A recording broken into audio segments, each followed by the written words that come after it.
So this week we're going to talk about, somebody asked me, have you ever had any scary adventures outdoors or, really uncomfortable moments? And then it got me thinking, yeah, that'd probably make an interesting talk because I've been doing this outdoor stuff for a long time and stuff just comes up. I remember just innocent situations, like I was going to take people out blueberry picking. Yeah, just a small group, but we're going to go to this little spot just south of downtown Bellevue. But it was, overgrown and these berry bushes that I was looking for. You had to kind of carve your way into them. I had a path beaten down through some willows and where these bushes had been abandoned. They were once commercial bushes.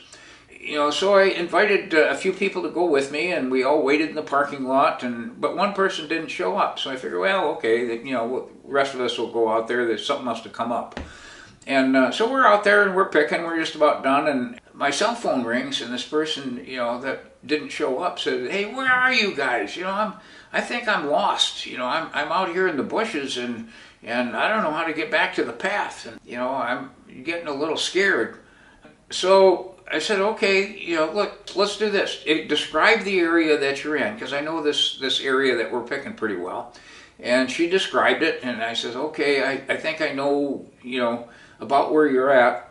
I'm going to go back to the path and start just calling, yelling to you. I want you to yell back at me where, if you can hear my voice. And yeah, she did, and we eventually got to where we had voice contact. And I says, okay, can you figure out where I'm at and try to head my direction from my voice? Okay, I can do that, and boy, this is thick stuff, there's blackberries and there's devil's club and there's, just ugly, rose hips and, to walk through and just scratching the heck out of you, and they were thick.